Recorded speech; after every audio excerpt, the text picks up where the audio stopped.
Hi, everybody. It's a little bit late on a Friday, so I figure we'll get going. In one of the most brilliant moves I've ever seen in conference history, somehow they tricked this guy over here, Jeff with Walt Wines, into believing that this was going to be a packaging conversation. So he came down with wine, gave us all wine, and now we're going to talk about cannabis. So this is awesome. This is exactly how I'm doing all my panels going forward. So we're very excited about this. Anyways, I'm John Cooper. I am the founder and CEO of a company that's called EBU. We're one of the leading cannabinoid research companies in the world, focused primarily on pharmacology as well as genetics, genetic editing associated with the cannabis space. Funny enough, when I got into the space, I was not a scientist, and I was very much trying to figure out, like, as a mainstream consumer, what type of cannabis would I consume, right? I couldn't really see myself consuming a dab. I didn't really know the difference between green crack and AK-47, right? None of that was really appealing to me. And so when I got in the space, a lot of the analogies I would use at the time were actually related to beer, right? And I used to talk to people and say, what if I could make this like, Coors Light, or I can make this like Corona, right? And you actually had the control and the consistency, and you knew what it was, and all this type of stuff. And so this was way back in 2013, right? A lot of the passion I had about when I was getting into this industry was, how is it this industry was going to transform and ultimately, create different products that are going to look a lot like what mainstream consumers would consume. And so it's very exciting for me right now to start watching within this industry just drinks and edibles and all these things really start coming to life as they relate to the creation of a mainstream consumer market. And so they asked me to come up here and drink wine, which is fabulous, and lead a panel on the discussion really related to what are brands in this industry and kind of the, how is this industry going mainstream, and really the focus on what's the current state of beverages and edibles in this space and where that's going. I'm going to let everyone up here actually introduce themselves, and then we'll jump in. So, Jeff, you want to take it away? Yeah, sure. My name's Jeff Sapelli. I'm the general manager for a winery in Sonoma, Walt Wines. I don't know, I enjoy cannabis. I think cannabis is a great industry. We cross paths with cannabis all the time in our vineyards, and so I'm here to talk about anything you'd like to talk about in that space. Awesome. And service wine, so this is wonderful. Hey, David. I'm David Hazen. I've been in the music industry most of my career, and in doing partnerships for the Cannabis and Grow Up conferences in Canada. I've started my transition into cannabis. I produced the first hackathon last month in Toronto in the cannabis space, and that's it. Awesome. All right, Joyce? I'm Joyce Sonali. I am a partner at Big Rock, which is based in San Francisco.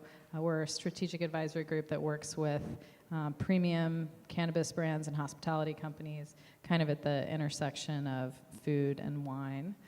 So work with a lot of really great local restaurants and brands like Kikoko and Garden Society and Juna and otherwise. My background is licensing and partnerships in the technology and music sectors.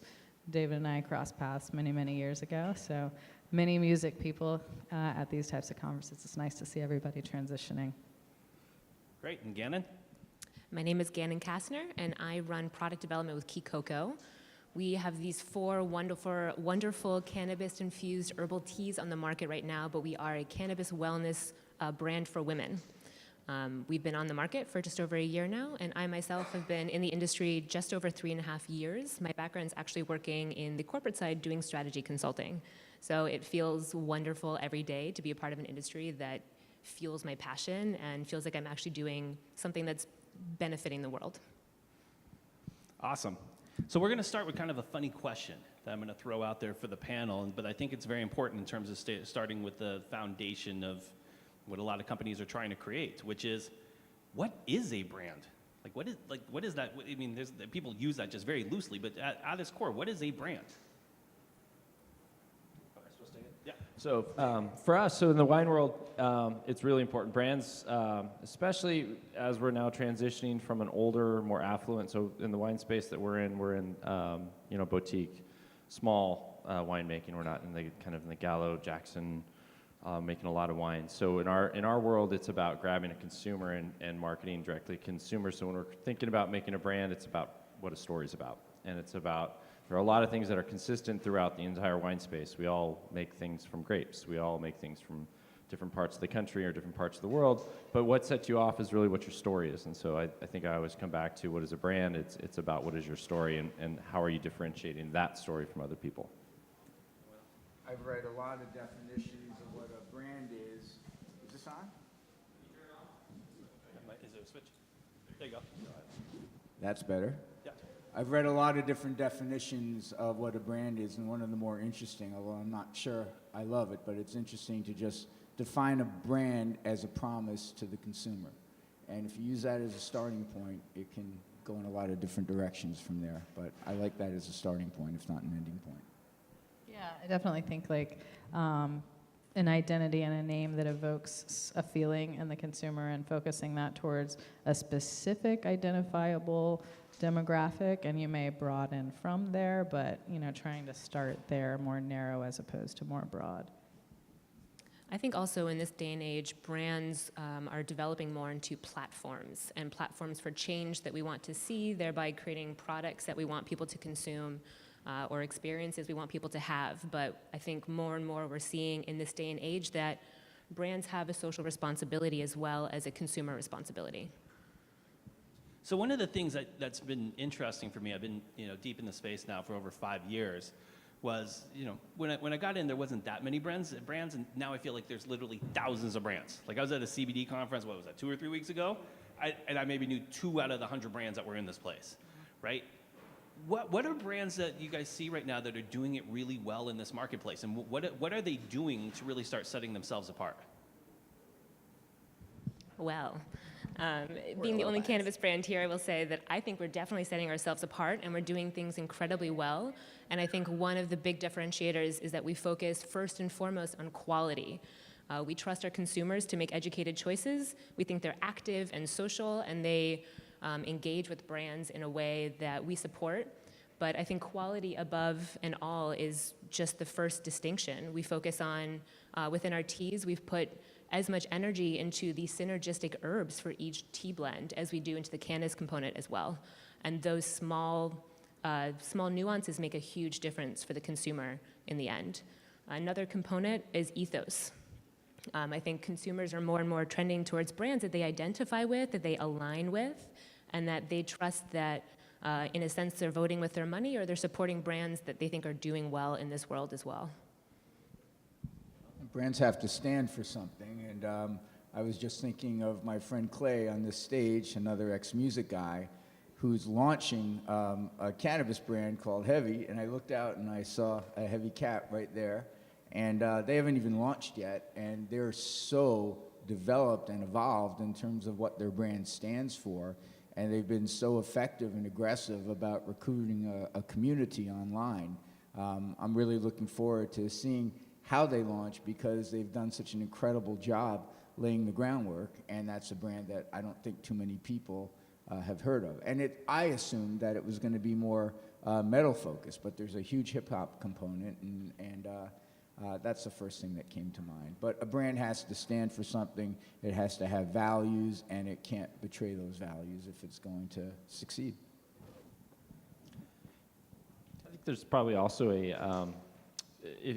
there's a certain amount of knowing who you're, not that you should target demographic in order to create a brand, but because I think you're too myopic. But I think there's also an understanding that once someone is branded, someone's buying your product on a consistent basis, that they're wearing your brand, and so that you need to represent kind of who your consumers are and understand that there's a feedback loop, I think, with branding, where your consumers are telling you something, you need to listen to them, and you need to be able to change and evolve. Don't change what you're up to and what your core components of your brand are, but you need to make sure that you're constantly kind of evolving with your customers. So a big emerging category, of course, in cannabis is beverages and edibles, right? And it's something that we started seeing some big movement, especially on the edible side a couple of years ago, and obviously there's some big bets right now on the beverage side of things. Why is this happening? And who is this for? Like, why are we seeing this shift in this industry? So we don't have as much data here in California yet. obviously because we've just transitioned, but if you look to states, specifically the BDS analytics report surrounding Colorado generic products on the shelves. So that would be sort of more of a vertically integrated, dispensary that's serving up their own flower, their own vape line, their own, tincture line, as opposed to branded product. And it's just, increased by double-digit percentage points every year. I think it's at 38% for 2017. So we're going to approach that in California, where you're going to see, half the shelf allocation towards brands. And to try and create, consolidation obviously on the retail side is starting to occur. PharmaCann, MedMen merger a couple days ago as an example there. But for the most part, consumers are interacting with, one-off or two-off dispensaries, so they're not going to get, any sort of, standardization for the brands that they get generically from those places. So I think that's, that's a big piece of it, from an investment standpoint and, how you can actually create traction with the consumer for them, seeing a brand like Kikoko in a lot of diverse retail environments. And so where do you see this trend going? 5 years from now, 10 years from now, what percentage of the marketplace do you think are going to be edibles and drinkables? Myself, I think that, obviously we see vape and flower taking up a tremendous percentage of it. I think beverages are still in the, super low single digits. I'm a pretty elevated consumer, and I really like to, I buy more, and I don't even love the term edibles. I'm looking for a next generation term for edibles, so please throw some out there if you guys have any. But I think it's going to be 50% of the market of that, shelf space of branded product, whether that's flower or otherwise. Maybe 5 years, maybe sooner. I do. I think it's going to keep continuing to grow. It's definitely been something that Kikoko has been a part of, developing that as a brand category of itself. But I think the reason that they're taking off is that they open up the market for people that perhaps are hesitant to try through an inhalable or even through a brownie. I'm sure most people in this room can raise their hand that they've had a bad experience. We call it eating the whole brownie effect, and it's not fun. And I think that mentality can kind of deter some people, especially an older generation that's still dipping their toes into the cannabis world away, whereas a beverage, it replaces a current ritual. So a cup of tea is something that most people do in the evenings to unwind and relax anyway. So here we are, as we're replacing that tea with some CBN to help make you drowsy, or some CBD to help relieve any body aches or anxiety, and it creates a whole new synergistic product that people keep coming back for.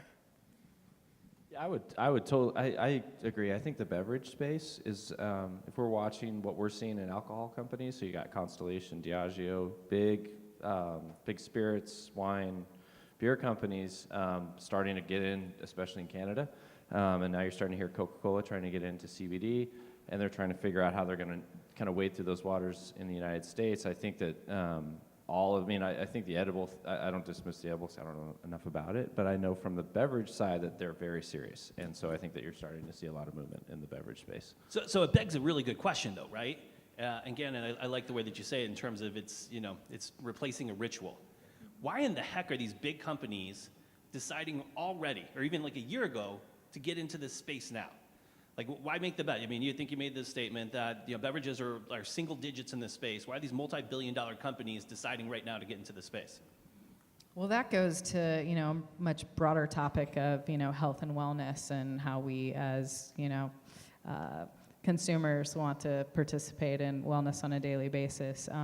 In terms of why they're getting in, I think, we believe that, within the next 5 years, every Fortune 500 company is going to have a cannabinoid, sort of strategy, whether that's CBD focused or other cannabinoids outside of the psychoactive ones.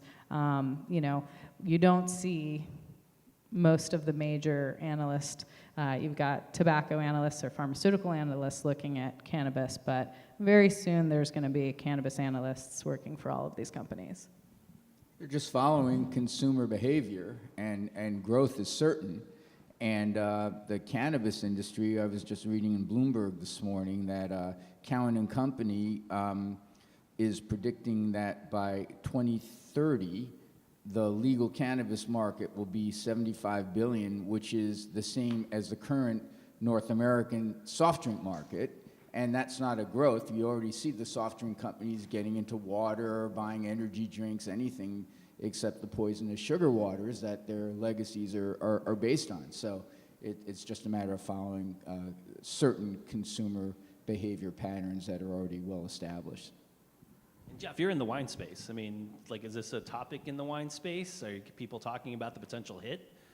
Yeah, no. I mean, I talked to Gal. I think in the really high-end wine space, we're not necessarily super worried about it because we actually think we have those consumers who are actually using cannabis or have been using cannabis because of the affluent level. But I know for a fact that companies like Gallo are looking at this very seriously, not only from a perspective of how many percentage points they're going to trade in their 15 and under line, but also in land.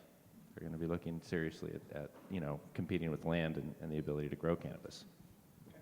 It's cutting into all alcohol drinking because it's well established that every time that it goes legal in the state, binge drinking goes way, way down, and it's just the only responsible response to what's going on. You can't just watch your numbers go down. Yeah, I mean, I think from my perspective, one of the things that's really interesting is these companies are making these massive bets on a market that doesn't exist yet, right? And so they're figuring that they have to get into this space and do a kind of a build strategy. But I guess here's a question related to how is this going to affect the small companies? Do we think that they're eventually going to have a buy strategy as well, or how is this going to affect the smaller companies that are in this space? I think it goes back to your original starting point of those companies that have established brands, and with the brand being defined as a promise to the consumer. If that promise has not been broken, and if that brand has built their base and stayed true to their values and their audience and whatever it was that made people buy them in the first place, they will have a better chance of surviving than people that are just doing copycat products to try and exploit the marketplace. And if there's nothing there, there's nothing to protect them from a bigger, better finance company from just scooping up their shelf space, their audience. You can just throw money at things and take over audiences and demographic groups and consumers pretty easily. So there's a real danger there, and we'll see where it goes. I'm not as worried about, consolidation, to be honest with you, maybe because a lot of the brands that we work with are really focused on just doing what they do and doing it really well and, dominating this massive demographic that we have in California. So from my perspective, the consolidation and the acquisitions and such that are occurring are somewhat good for the industry. I mean, I'm sure there will be some that will get caught up in that will, unfortunately get burned. But that said, there will be more cash flow from the supply chain and, the compliance piece coming from that. And as a consumer, I can pay attention to it and make that decision. Now, obviously, I'm a really educated consumer. But yeah, I think, from our perspective, California is a massive market. The craft brew market in, craft beer, there were like 4 or 5 craft beer brands in the 80s, and no one would have predicted that Lagunitas would be worth $2 billion. So I think that brands just need to really focus on staying compliant, building really strong and, protectable systems to the extent possible, create a beautiful, translatable brand, and do it professionally, and there will be huge opportunity. Yeah, I have to agree, and I think another aspect of that is creating a unique product that's difficult to replicate. We've learned a lot in the last 3 or 4 years that we've been making tea. So we feel quite safe that larger brands are coming in, but not only through the uniqueness of our product, but also the educational component that we lead with. We focus very much on educating people within the industry, whether they be bud tenders or buyers, about our product and its efficacy, but also trying to maintain real connections with our consumers and not only understanding who they are and what they want, but creating a relationship with them so that they in turn trust our brand, trust what we're creating, and will ideally, when the market gets larger with bigger players in it, as we also grow, that they'll continue to come back to Key Cocoa. Cool. So in today's marketplace, some of the biggest knocks on products, the edibles and drinkables, is that they lack consistency, or it's not very clear how to dose them, or the bioavailability is not very good with these type of products. Do you think that's actually an impediment to the creation of a mainstream cannabis market? And what needs to happen to these products in order for those products to evolve, I guess you could say, and create this type of mainstream market? Yeah, I think that's a great question. And like I mentioned, we've learned a lot through the process, and part of that is having a great partnership with our laboratory too, and working hand in hand to create processes that actually and accurately affect what we're creating. And that's something that, particularly in the beverage space, is a difficulty right now. Having an accurate, if we're looking at 10 milligrams of THC in a 12 milligram bottle, that's about 23 parts per million that a laboratory is trying to find. So it can be really difficult, and there are a few labs that have that fine-tuned and really dialed in. So that's definitely a huge component of it. I will say that going back to quality is needing to know and having all of those internal systems really locked in place before the product expansion itself. And that's seeming to be huge, because that's why a lot of companies are having struggles now with the broader market and with the new regulations, is testing and compliancy. And really those are the two components that before any brand should expand to be nationwide need to be really solidified. Yeah, just to dovetail on that, obviously microdosing is a trend that, we're all extremely familiar with. And if you have a, 2 milligram or 3 milligram dose, you have a 10%, I think, differential that, is allowed by law. So, and that's California, and obviously every state is different. So hopefully once it goes federal, they'll, start to standardize that nationally and take some of what we've built here, but it's been a little bit of a cluster. Sorry, brands. I think besides quality and consistency issues, there's a real need, largely unmet so far, for edibles to communicate the effect that they're going to have to consumers. The thing with the brownies, people don't want to pass out, and some situations you're seeing, like the Revolution Flavor X pens, they say sativa right on it, so you know what you're going to get. And I think edibles should communicate what kind of impact they'll have when consumed, so that people aren't afraid of having a repeat, bad brownie, bad cookie experience that like you said, Gannon, everyone's had. All right, another fun one. So what's a dose? Right? I mean, so it's a very strange question in this industry, right? Some regulators showed up someday and said, 10 milligrams, that should be a dose, right? If you're a real brand, right, or you want to be a brand company, how do you think about dose, and how do you then educate that end consumer about what that dose means? Beyond the standard start low and go slow, you mean? Okay. That's typically an industry standard and something that you'll hear at a lot of retailers as well. And to answer your point earlier, it's difficult as a brand to really express what the consumer will be feeling. It's actually baked into the regulations that we can't necessarily provide too much of that information. So it's... Then it's medical. Exactly. It says it will relax you. Yeah. You see some creative with the vape pen companies on sort of moods and bliss and social. And we're seeing a lot more mood states or experience-oriented products as a result, but also as a result of consumer requesting. I think that a dose is completely independent to that person. It's unique for everybody. Everyone is like a snowflake, and everyone's dose is dependent for them. And the tricky thing is that with that, having one dose be equal to 10 milligrams, it really makes it tricky for a lot of consumers to come to the market and have a positive first experience.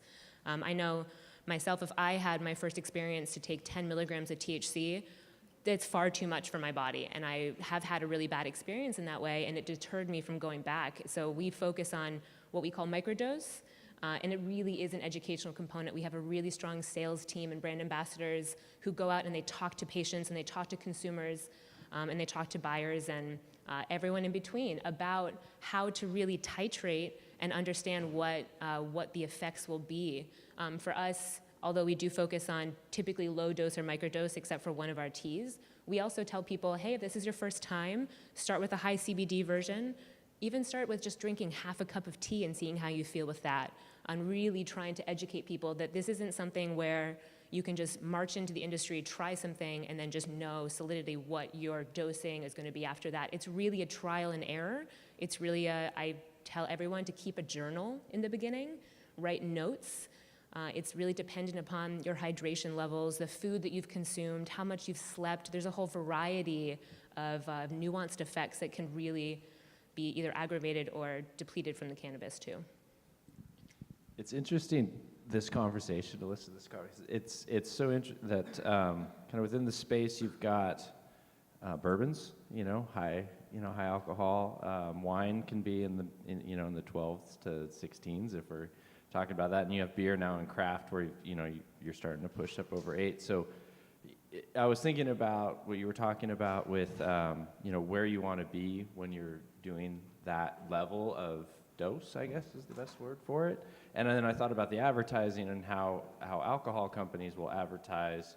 If you're drinking Fireball, you're going to see a whole group of people at a bar, and they're all going crazy, And if you're talking about wine, you're going to picture sitting, reading a book, over a lake, and the different places that you see how these different things, how these different levels of alcohol or different experiences in alcohol play out. I think that's kind of an interesting way to kind of attack dose. Like, this is the dose that's right for you when you want to get lost in the trees, and this is the dose that, don't have a lot of experience in this, so couch that. Great description, Jeff. So let's stick with that really quick, though, because related to dose is sessionability, right? I mean, typically dosing has to tie to how many do they expect a person to consume, right, over what period of time. I'm assuming that's really important right now in the wine industry, I guess, or any alcohol industry in terms of when you think about sessionability, but then how do we then apply that in this industry, right? Because if we're basically replicating the experience or trying to have similar experiences to what people already do today when they consume alcohol, how do we then do that with a cannabis product?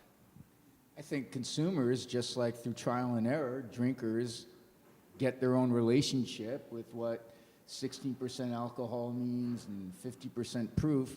And I think through trial and error, people will have to have their own relationship to what 10 milligrams means for them, and variables of how much sleep and how much water and how hot and everything. And, there'll be a little bit of trial and error, and people will have a little too much, but it will be better than, most people's early hangovers and whatever they had too much of when they were 15 and puked up. I mean, it's going to be a journey. We talked about dosing. I think that's very relevant to THC, not as much relevant to CBD. It's hard to know, what is my CBD dose unless you're highly symptomatic, right? If we're just relatively healthy people, what does that mean? But when you start to compare, okay, I'm going to replace Ativan, with THCV, or I may get some of my cannabinoids a little bit confused. Apologies, but you're going to start to see more of that happening. So that's part of the next conversation. And, terpenes, most of us don't know what lysine does to us. We're going to start to know what terpenes. So it's really fun to be cannabis consumers. The conversations that brands are having to have, pop-ups at dispensaries, that is the most popular way to drive your product and to increase, market share. So we're creating conversations that have really never happened in consumerism, and we actually are carrying a big responsibility with that to other industries moving forward. So it's going to be really fun. Yeah, I was just going to say, absolutely, cannabis is somewhat unique in that, particularly CBD, it actually has a compounding effect.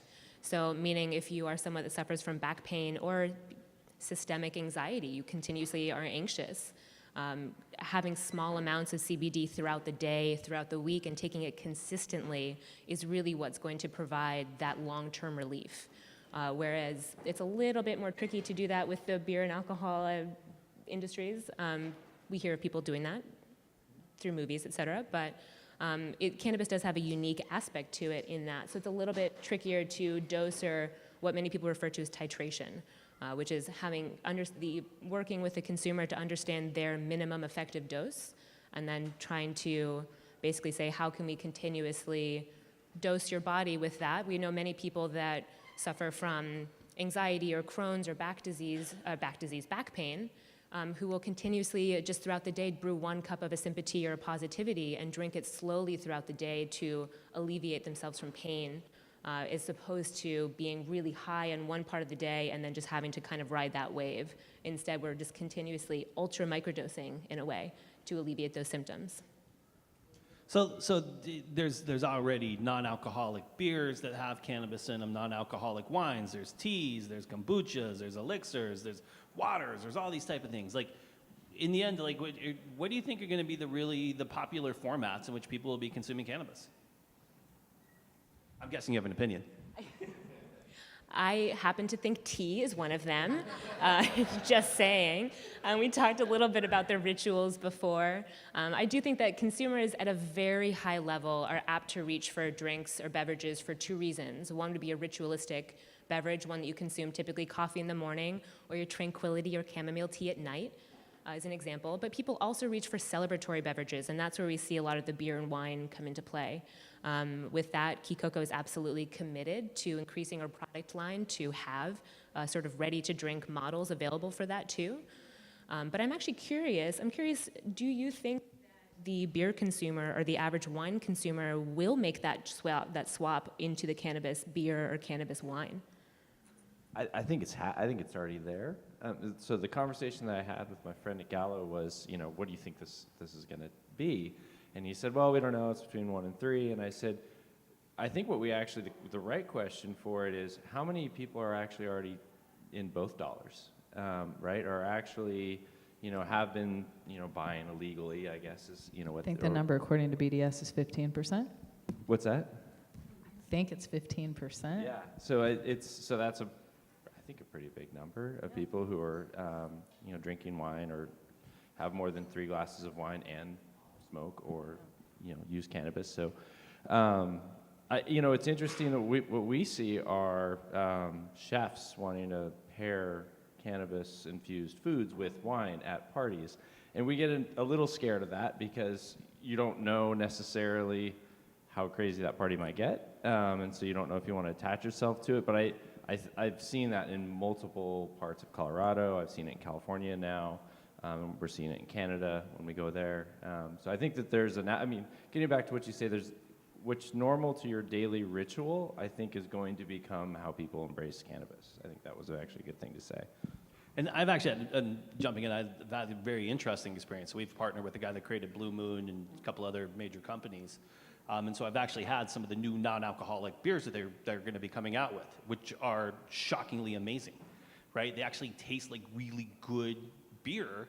They're 30 calories, and you infuse this stuff in them, and it's just this amazing experience. And it was funny. I was thinking to myself, I am not a consumer who would go home and drink a beer every day because I just don't want all the calories and the whole feeling of that. So maybe I drink a beer once or twice a week. And I actually remember drinking this, and we tried one of these prototypes about 2 months ago, going, I may be a person that comes home and drinks this every day, right? If this thing's like 30 calories, takes the edge off, I can show up as a better father, right, for my kids every night. Like, that's amazing, right? And then bring Jeff over later for the wine. This is wonderful. So, all right, so let's get into another touchy topic. Washington State just banned candies and gummies. What do you guys think about that? And what do you see that as in terms of a trend of what you think might happen in the space? Well, and of course, Canada doesn't allow for them either. I think this market is really used to pivoting. So I think the makers there, obviously some of them will probably have to completely pivot out, but that's kind of what we've been born and bred for in cannabis, apparently. So it's just going to mean, trying to pivot for the time frame.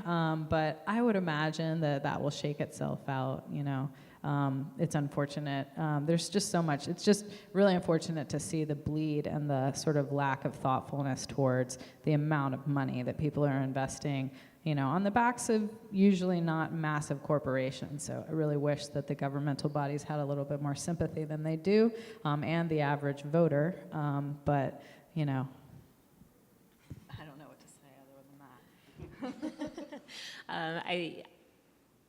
I think that it is somewhat sad. I think there are some people that find that to be their preferred methodology of consuming cannabis, and For those people, it is somewhat frustrating, again, for the brands as well. We all know how difficult of a pivot that is to make. So I feel for them. I also think that it somewhat takes away the conversation from the very real need for families to educate themselves and to keep their medicine in a place where their children don't have access to it. So from that stance, I do feel like it reroutes the conversation and blames gummies and other edibles when in reality, no one's to blame, but it should be part of a broader conversation. Okay, so if they take away the candies, they take away the gummies, what type of edibles do you think will be popular in the marketplace? Popcorn. No, If any.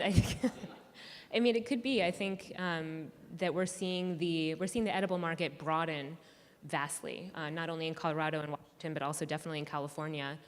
Since 2018, the number of edibles on the market have definitely decreased, and we're seeing a lot of those brands come back now, either come back just in a CBD-only world or starting to come back within cannabis, too. It's completely wide open. It's one of the fun things about it, too. We have some fun product ideas that are in the works to kind of take up some space in this much-needed open area. Yeah, we look forward to seeing those things. You brought up a very important subject, right? A lot of the people who are being introduced to the cannabis market, cannabis is more than just THC, right? It's obviously all the cannabinoids, potentially even from the hemp side of things. And a lot of the people that we're seeing who are coming into this marketplace, especially 55 plus, they're not looking to get high, right? So for that marketplace who's coming in that just wants to improve their life, feel better, just feel normal, what type of products do you think that they're going to be attracted to? I think the pill format and the capsule format, kind of the nutraceutical vitamin direction is going to be, really prolific. Obviously, this is a food and beverage conversation, but topicals, we call that the gateway to, starting to experiment with cannabis.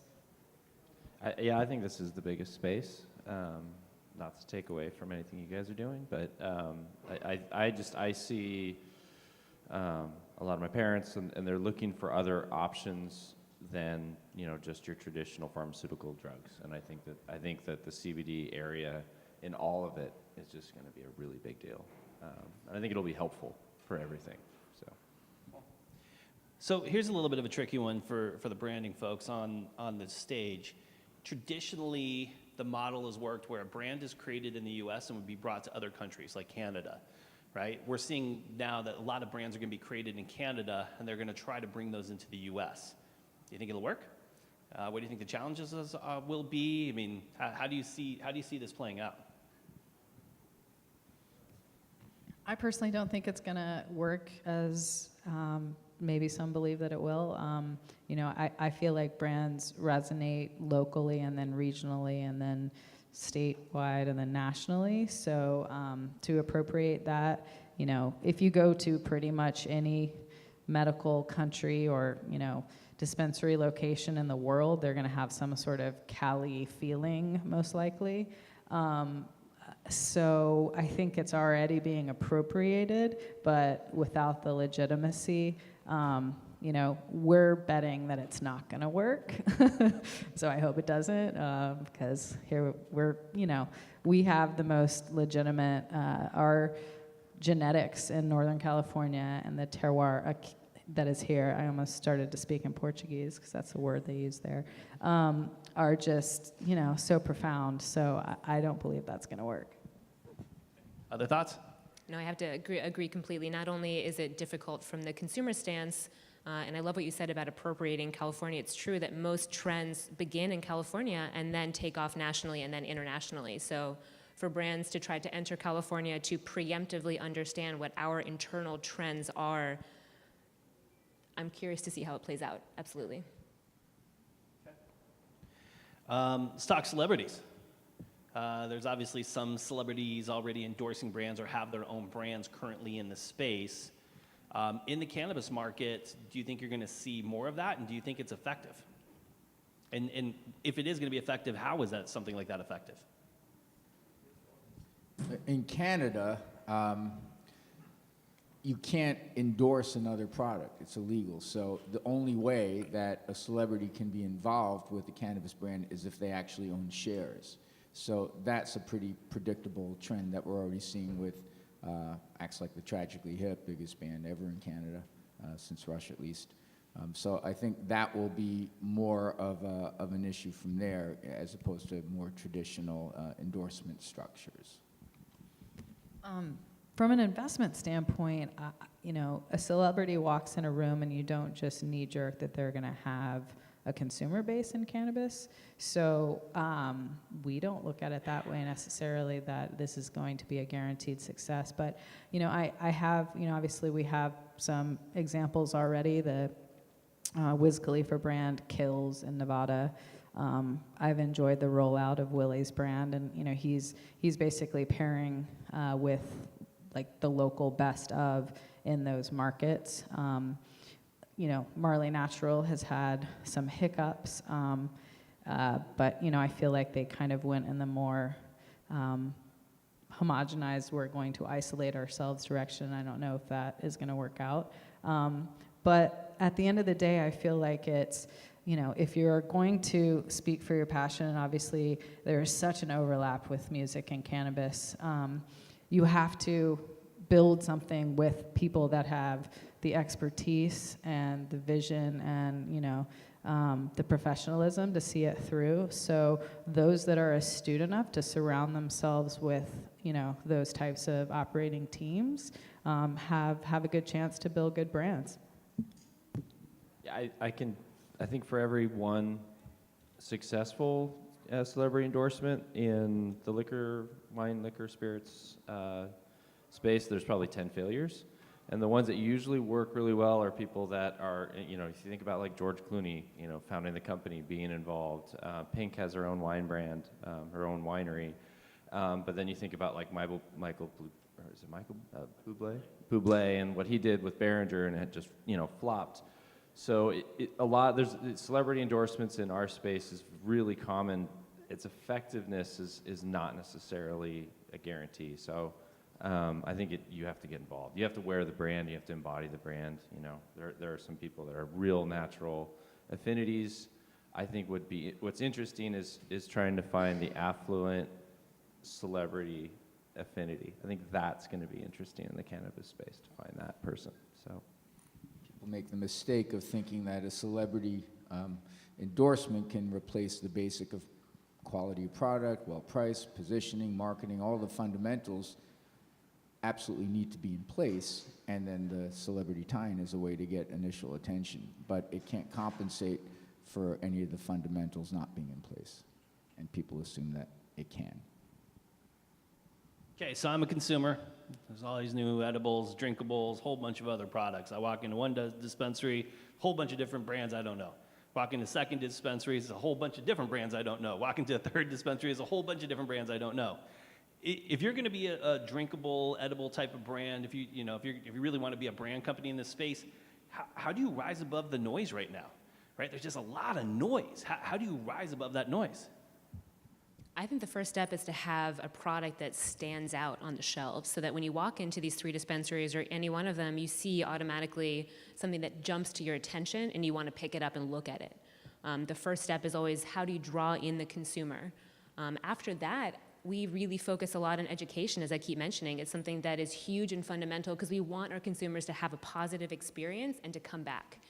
And so the quality and the educational components are those 2 really important factors to make that experience a repetitive one. How do you educate consumers on premise, outside of screens that are in dispensaries that people can watch instructional videos? It has to happen like before the fact. We try our best to educate as much as we can on the actual packaging itself, whether it be we list all of the herbal ingredients in our teas, for example. So we know that Inner Tranquility is our sleepy time tea. You can see here it has valerian and peppermint and chamomile, all things that help aid in those benefits. There's also marketing material, and that's being more and more popular in retailers as well as kind of all over the place now. And so we do a lot of print education too, so that if someone's at a retailer and they see these beautiful, similar to our designs, beautiful tiny pieces of paper that have a list of all the herbs and why we chose to put them in there, for example, or where our cannabis comes from, that those are the ways that we create a lasting impression on the consumer that, hey, we're really caring a lot about what we put into our product because we care about you. And dispensaries will make room for those printed materials to educate consumers? Yeah, That's there great. definitely are, because And they don't they show it. know that, they don't want to have a consumer come back and say, I bought this and I had a horrible experience from it too. They're also somewhat liable from the consumer's stance to create that experience. So Jeff, from the wine market, what lessons do you think that this industry could learn? I mean, if I walk into a big wine store and there's 300 different Pinots there, how do I choose your wine? Yeah, this is our everyday battle. So simple. I mean, I think there's a big component to packaging. Simple, clear, consistent messaging in your package needs to match your brand. For us, it's all about trial, and I'm not sure I know an answer. I don't have a good answer for that in the cannabis space because I know that there's a lot of restrictions and regulations to how you can try. There are lots of them that we experience, not in California, but in a lot of other states, of what you can actually do to provide trial. But that's what I think at the end of the day, the thing that really makes a brand is creating an experience around that brand and bringing people into them and having it to have them live that experience. And it may not be physically like experiencing, the actual cannabis or maybe the high or anything or the effects that you receive from that product, but if you can build the experience around it and it's in sync with what your brand is going to be about and what that experience with the product is going to be about, you're going to win. I think that'll bring people back. I live in New York, so I have no idea. Do dispensaries allow for a sampling, for CBD sampling in store? Typically, no. It's something that it's also really difficult to create unmedicated samples. So the production of that alone is something that's difficult regulatorily. And the sampling itself is proving very tricky. We have a tea, and we always want to try people to get our teas. And if you're here now, we have a non-medicated sample in the expo for people to try, and it definitely creates a difference with the consumer connection to the product.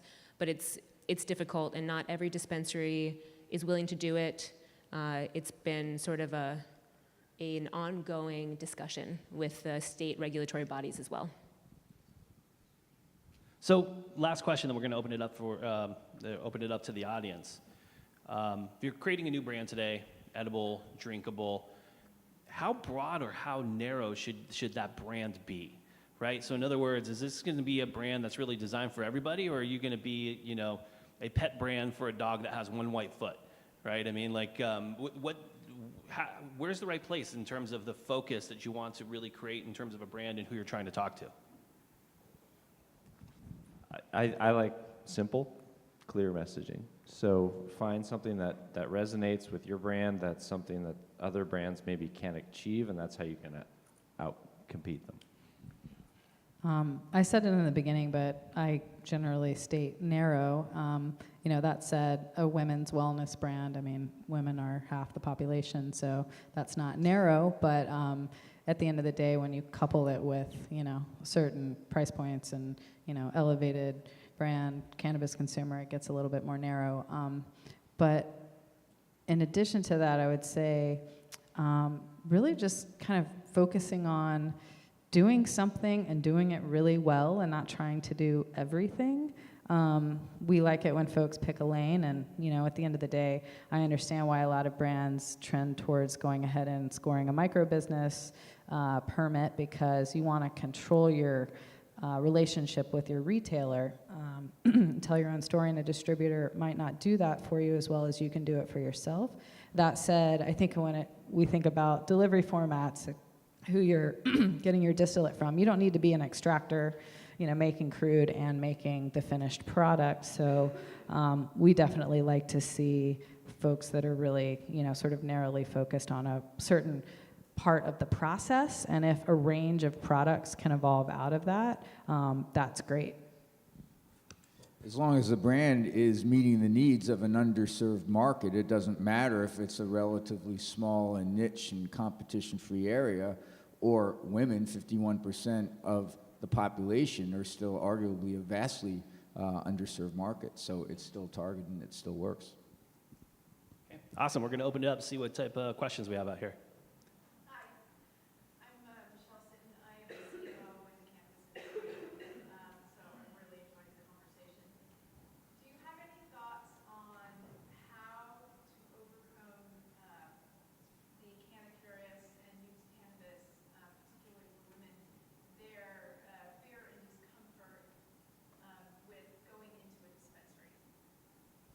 Could everyone in the back here, or do you want me to repeat the question? I'll repeat the question. Yeah, if you want to do this one might be dead, but I turned it off, so it might be, we'll see what it does. So the question was, for the Canna Curious, and potentially even the example of like a soccer mom or something like that, right? There's potentially a fear of even walking into a dispensary for the first time. What is it that companies or brands can do to help encourage and almost like create like a safety zone of some sort for these type of people to first even go into a store and see the products and understand them for the first time? That's a really great question, and that's something that we think a lot about. We know that our target consumer are typically people that are still learning about retailers, where to find them, how does it work, do I need my passport? There's so many questions, and oftentimes they're not in a part of town that most people live or feel comfortable going to. With that in mind, we have a whole section on our website about host your own tea parties. We think that community is a really powerful tool, and being able to bring friends together and to experience our products creates a safe place for them to try it, and also creates sort of a place where people can come together. And even though we're not a part of the equation, we're not legally able to sell any product there. But these host your own tea parties are a great place for women in particular to band together and to feel safe and comfortable trying something. As it relates to your part of the question about purchasing it, that's another big question, and I'm really hopeful that delivery services in the new set of regulations have a little bit easier time expanding throughout the entire state. I think that direct-to-consumer is something that is huge. We've seen it across every other industry, and it's also just the way that consumers are trending these days. So we are actively right now working, partnering with delivery services to bring that back, essentially. I just wanted to dovetail to say that sort of this is me speaking on behalf of the industry to consumers. You should not have the same expectations of cannabis that you have of any other industry. So as it relates to the direct-to-consumer model, expectations that have evolved surrounding Amazon Prime and delivery models are not the same in cannabis. So be patient with your delivery service. Be nice to them. Don't be, the annoying consumer, because they're dealing with more than any other industry has on the customer service side. So for us, direct to consumers had really started about a decade ago in the wine industry and has changed how everybody does business in the wine industry. So it's been a big, big deal for us, not only for us to make more money because you can in direct to consumer, but also because you're making a communication directly with your customer.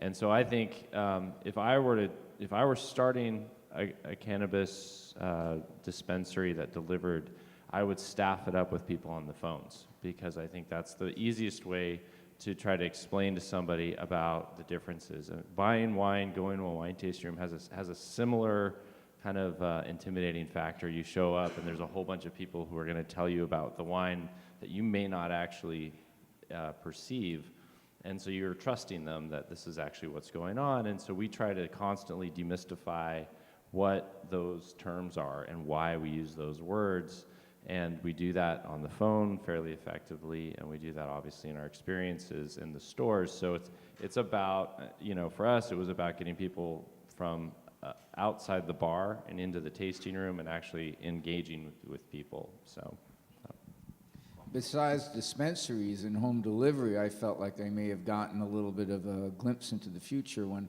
I walked into the trade show floor, and the first booth to the right had a CBD treat vending machine, and the idea that could be in health clubs and all kinds of unlikely places where people wouldn't have to deal with home delivery or dispensary issues. I think it's just a matter of people will be able to get it in a lot of different ways besides dispensaries. Other questions? Over here. Just a really quick question. Do you think THC will ever be in the supermarkets? I do. Alcohol has been legal for less than 100 years, and it's in supermarkets. I don't know that you or I will be alive, but I do. And I don't know that we'll have supermarkets in 50 years, so that's the other question. I actually personally think that your, shampoos and lotions and dog food and sports creams and a whole bunch of different things will have cannabinoids in them. It just will be, THC will just take a lot longer, and it's going to be a lot more than just CBD, right? It's going to be CBCs and CBDVs and all of these other type of cannabinoids. As they really hit commercial volumes, we'll see a lot of that, but I think it'll take a while for the THC. Yeah. Okay, back here. I've been working in the beverage industry for 15 years, so when you ask the question, how do you get a product and it stays on the shelf at 3 different dispensaries, I would think distribution would have been my answer. I didn't hear it, so I'm wondering, how do you deliver something that's going to be heavier than 10 cases of vape pens and flour, and something that's going to be heavier, might need special care, hand deliver. I mean, it's a little bit different. So wine, tea, cans, something like that's a little bit more challenging to get to all dispensaries. Yeah, the form factor on the alcohol side is obviously already somewhat predefined, and the cannabis industry is coupled with having to deal with issues of child protective packaging and just a lot of shifts that are continuous on that particular topic. So it's a really good question, and I think unfortunately on the distribution juggernaut, what a lot of brands are experiencing issues with, which is why a lot of them are preferring to figure out that piece themselves. Although the last mile piece of it is a logistical headache that I think brands would otherwise love to not deal with. But I think that it comes to gripping together. When a distributor is looking at what brands are they taking on, just making sure that, when you're thinking through not just, price point, access, demographic, but also how can we configure, this in our trucks appropriately, is an important piece of it. Distribution's changing in the United States, I think, a lot right now. It's being powered by the retail side, where they actually want to break apart a lot of distribution. And so we're starting to find, not that we're going to leave distribution because it has an important place, I think, in our business, but I think that there are more creative ways to get to market. And getting to market is, defining a brand, being able to communicate the brand, being able to get it out there, being able to sell it, but then there's also a whole logistics piece of like, okay, now we have to promise that we're going to get you the product that we talked about. And I think, especially in the direct-to-consumer space and the way that if you can get couriers licensed in the cannabis space to deliver more broadly than through individual dispensaries, then you've got drivers, you've got share the share economy of I can use my car to go to any place and do any delivery. We're starting to see that a little bit in the wine space. So we got time for about one more question. Yep. So along this line, is it even feasible to have like an Avon or an Amway model in terms of how you might distribute towards a female audience? Yes, it definitely is possible. There are some companies that are already starting to do that, kind of considering themselves the Mary Kay of Mary J, is a tagline I've heard before.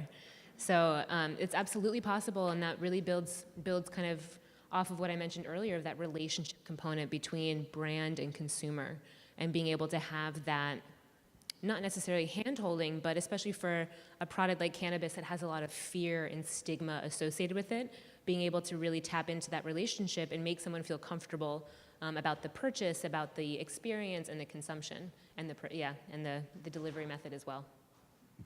Yeah, I think that's a huge opportunity, and I think a lot of us in the industry have, been worried about, kind of market share and competitive nature. On that particular topic, I feel like there's a really, really big market, and there's a lot of players that, can have regional success. So, just on the floor, there's Octavia Wellness, there's the Green Heart that are doing kind of similar. There's a company called Kind with a Q in Marin. And all of these companies, on their face probably have similar bullets, but from a competitive perspective, I think, it's a regional type of focus and, a demographic type of focus. Most of those are senior or female focused, but, there are others that do something similar in the, vet space that, may be focused on PTSD and different symptom bases. So there's a big opportunity there, and I think that, dovetails on the educating the consumer and the exciting opportunities that we have in the space. All right, well, I want to thank everyone for staying so late on a Friday night, and I want to thank the panelists, Jeff, David, Joyce, and Gannon, and enjoy your evening.